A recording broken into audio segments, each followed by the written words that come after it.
The 1959 rape and strangulation of 9-year-old Candy Rogers is probably Spokane's most infamous unsolved murder.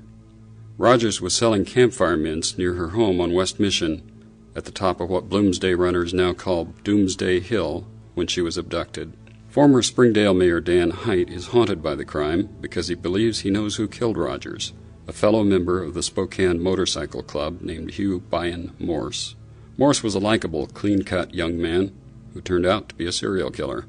Hite noticed that Morse lived within a few blocks of Rogers and 3 adult women who were attacked later in 1959 and 1960, and that Morse disappeared after each crime and popped up afterward at a new location near the next victim. Morse later pleaded guilty to murdering 2 Spokane women and severely assaulting a third while raping or attempting to rape them.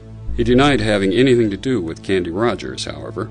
Morse had a history of sex offenses before he came to Spokane, and he went on to molest 2 teenage girls in Atlanta, to stab a woman in Dayton, Ohio, and to murder 2 women in Birmingham, Alabama, and St. Paul, Minnesota.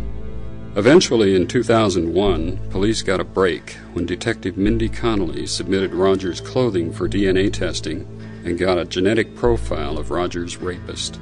The profile didn't match a sample obtained from Morse shortly before he died in prison in April 2003.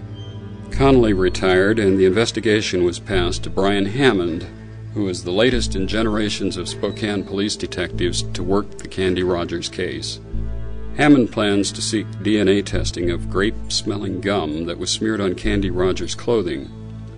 Morse was fond of grape gum, Hammond said, and it was found at the scene of several of Morse's crimes. But Hammond is focusing on a number of other strong suspects. One is James Howard Barnett, a 49-year-old sex crime suspect who hanged himself in jail 11 months after Rogers was murdered. Another suspect who committed suicide is 50-year-old Alfred Graves. He gassed himself in his car on the day Candy Rogers' body was found. There had been allegations of inappropriate contacts with women, and police found newspaper clippings about molested women and children in the room where Graves had been staying. Also, officers found bobby pins and some sections of rope in the trunk of Graves' car. Marks on Rogers' body seemed to indicate a rope had been tied around her waist, but no rope was found at the crime scene. If Hammond can obtain stronger evidence against any of his suspects, he may seek a court order to obtain DNA samples, even if he has to exhume their bodies. This is John Craig for SpokesmanReview.com.